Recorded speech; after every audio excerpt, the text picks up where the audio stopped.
Morning, all. We're right back at it. So I finished my review, what, 6 hours ago? Doesn't feel like that much, anyways.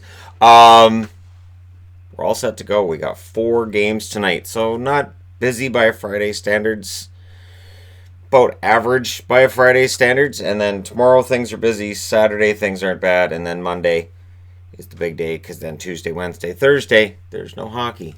It'll just be list videos. So save your rage for the list videos then, on all of the perceived slights and all of those things that are going to happen. I guess the way I can put it with the list videos is when I make one and people go, oh, this isn't in there. It's sort of like 5 minutes into a movie going, well, this is dumb because they should have resolved that right away. You gotta work your way up to there's always anyway. You gotta see the big picture. It doesn't matter. It's fine.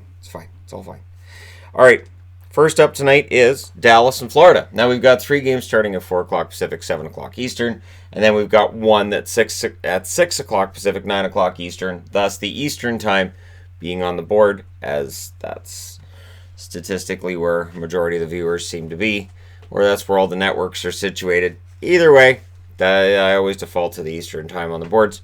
So, one of the 4 o'clock games, my time, 20, 12, and 4 Dallas. And it feels weird to see them with a record that's that good. Over their last 10, they're 5, 3, and 2. They're 3 points behind Colorado.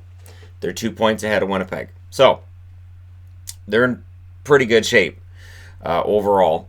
And we'll see if that continues into tonight. Yeah, I don't know. I'm hopeful. But, again, last night against Tampa, there was some good fortune that shined upon them. Tonight they're in Sunrise. 16, 12, and 5, Florida Panthers. They're 4 and 6 over their last 10. They're 2 points behind Buffalo for third in the division. They're 3 points behind Montreal for second in the division. That Atlantic is still a really tightly packed together division, as we'll see when we go through this. And at some point I'll talk about playoff matchups and wherever all the divisions are. The Atlantic, there's a lot of teams really close to one another right now. So, over their last 5 games, I went with 5 games today. Tyler Seguin, 2 goals, 3 assists. Radulov has a goal and 6 assists. Rope Hintz, a goal and an assist. Pavelski, a goal and an assist. Hintz is one guy for Dallas that I think gets overrated because of last year's playoffs. Going into last year's playoffs, he was underrated. It's kind of the thing that happens. John Klingberg, 2 assists on the blue line. Polak has 1 assist in their last 5 games. In net, Bishop's 1-1-1 with a .942 save percentage. Hudobin is 2-0 with a .953 save percentage. It doesn't really matter who's in net for Dallas. You're going to have a pretty good goaltender. The other team has to overcome that. On the Florida side of things, Barkov, 2 goals and an assist in their last 5 games. Huberdeau, 7 assists. He's having a pretty good year. Dadonov with a goal and an assist, and Hoffman with 1 goal, 2 assists. Up front, on the blue line, Ekblad, 6 assists. Matheson has 2 goals. In net, it's just been the Bobrovsky show. So today, if the backup didn't play in the last 5 games, I don't throw him on the board. And Bobrovsky's 2 and 3 with a .950 save percentage. He's a pretty good goaltender, and now he's not getting bailed out by the guys in front of him scoring a lot of goals. So we'll see if things turn around for them tonight. And I'm looking at Barkov with 3 points in his last 5 games and going, he's due for one of those 3-point games. Here comes Dallas. I don't know. It's weird because Dallas is stingy on defense, so that shouldn't be something that happens. And yet on some level I'm going, Barkov's probably going to have a big game. But I had that fear going into the game between Florida and Vancouver earlier in the year, and that didn't work out either. So he is a player that genuinely frightens me on the Florida Panthers. Sort of like William Karlsson on the Vegas Golden Knights. So yeah, moving along. Next up, Washington and New Jersey. You know, this is a fun game if you're a Devils fan, as long as you're not worried about standings. Don't think about standings. Just enjoy the ride, I guess. So, the Capitals are now 24, 6, and 5. Over their last 10, they're 8 and 2. It's ridiculous. They're first in the Metro. They're 5 points up on the Islanders. They're 7 points up on Carolina. They're doing pretty well. On the New Jersey side, they're 11, 17, and 5. In their last 10, they're 3, 6, and 1. We continue the post-Taylor Hall era. They are 16 points out of the playoffs. So for anybody who's going, well, St. Louis was never further than 7.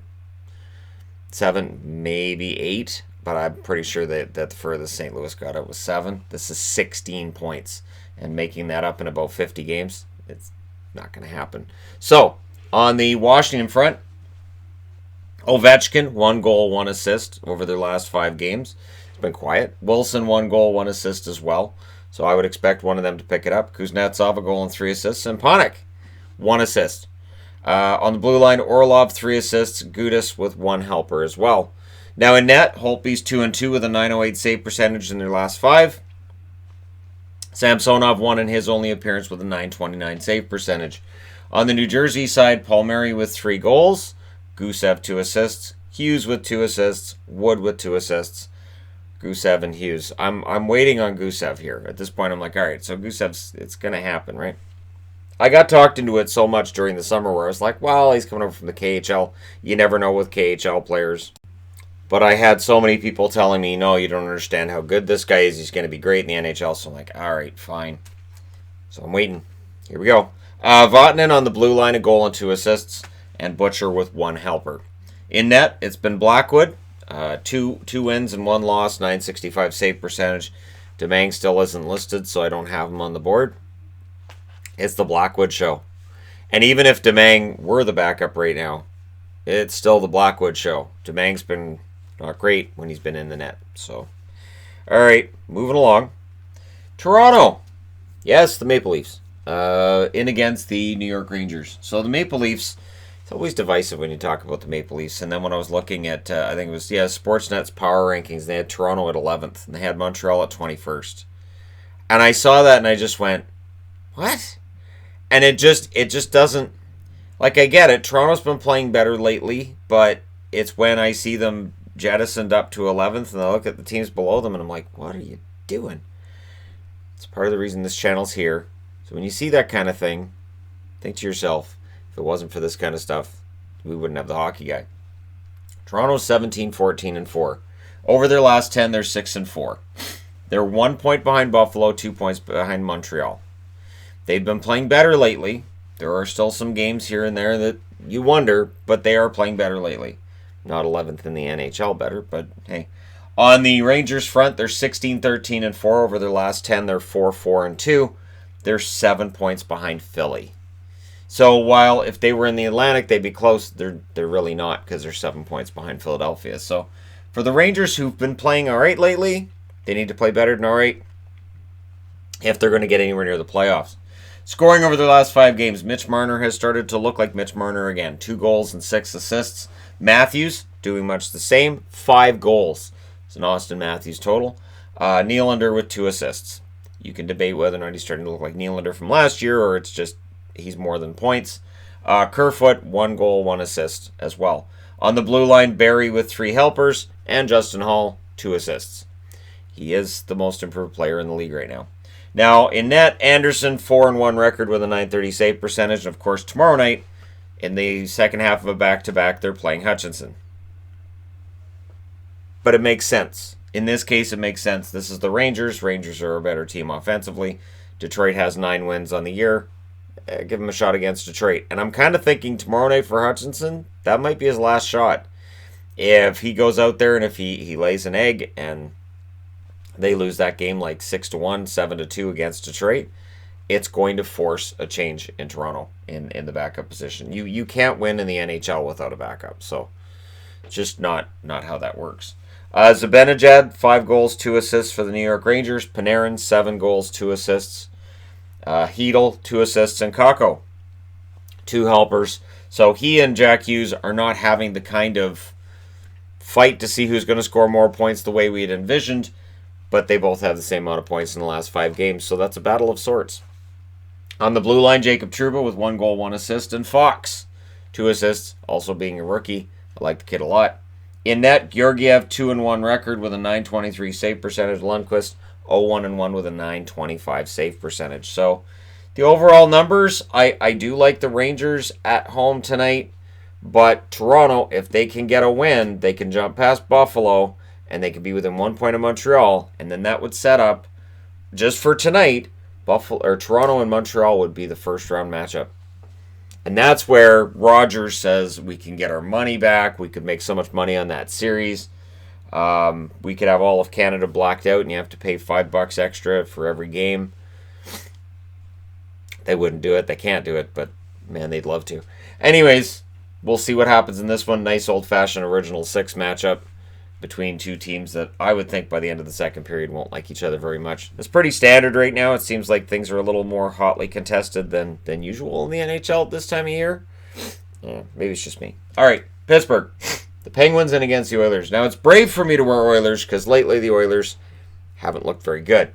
Now, the Penguins 20, 10, and 4 overall. In their last 10, they're 7 and 3. They are the number one wild card. They are 2 points behind Carolina for the number 3 spot in their division. They're 1 point ahead of Philadelphia. And they've been doing it largely through their depth and through finding ways to win. The Islanders are not on the board. The Oilers, the other team that wears orange and blue, is, and I'm wearing them, and that makes it even more criminal. I'll just blame it on lack of sleep. 19, 14, and 4 for the Oilers over their last 10. They're 3, 6, and 1. They're 2 points behind Vegas now. They're 1 point ahead of Calgary. So, with a win tonight, they can tie Vegas. They can move 3 points ahead of Calgary. And they play Calgary pretty soon. Pittsburgh, they're scoring in their last 5 games. Rust, 4 goals, 3 assists. He's been excellent. Now, I didn't talk about him in the breakout video where I talked about breakout stars. I think part of it is because we've seen him get off to, not necessarily this kind of start, but we've seen him have scoring spurts before. We've seen him go through points during any given season where he'll look pretty darn good offensively. And he usually fades out a little bit later on. So we'll see if he maintains that throughout the year, but he's been amazing so far for Pittsburgh. McCann with 1 assist. I don't think a day goes by that I don't see somebody mention Jared McCann was a Canuck player that got traded to Florida, and then he was a Florida player who got traded to Pittsburgh. McCann's a good forward. He's a good third-line center, but boy, do people blow out of proportion how much losing McCann hurt the Canucks. There's a reason he left the Canucks. He didn't get along with the Canucks locker room. That became really, really apparent after that trade. I do wish him the best, though, and I do still cheer for him. Brandon Tanev with 1 assist. Is he paid too much for too long? Probably still the case, but he's been fantastic for Pittsburgh. And Teddy Bluger, I just think he's great. 1 goal, and when you come over from Europe and your name's Theodore Blugers, and you go, I'm just going to make it Teddy Bluger. Good job. Americanizing your name as soon as you come over is great. On the blue line, Chris Letang, 1 goal, 7 assists for them. He's been fantastic lately. And Marino, who's had a really good rookie year overall. 2 goals, 2 assists for him on the blue line. We've got a lot of good rookie defensemen this year. Pretty strong rookie class there. In net, Jari, 3 wins and 1 loss with a .932 save percentage. Murray's won his only appearance, but he has an .893 save percentage, which any Penguin fan will probably tell you right now. On the Oilers front, McDavid, 1 goal, 6 assists, so 7 points in his last 5 games, which for him is slow. Draisaitl, 2 goals, 3 assists, also slow for Draisaitl. Nugent Hopkins, 1 goal, 1 assist, and Gaetan Haas with 1 goal.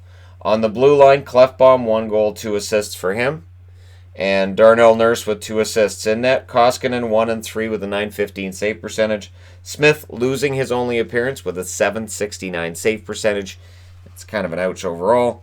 But I'm taking Edmonton tonight because I'm like, they can't fall back much further than this. They have to win at least a couple along the way. And for Pittsburgh, they've probably been winning a little bit too much lately. They're probably due for a bit of a letdown before they go into Vancouver tomorrow night and probably do what Pittsburgh does to Vancouver. Anyways, but we'll see. That's why they play the games, right? Let me know your picks. Let me know your thoughts in the comment section below. I'll get it together. And thank you guys so much for watching, as always. And don't forget to hit like and subscribe if you're browsing your way through and just happened upon this video. I will talk to you again soon.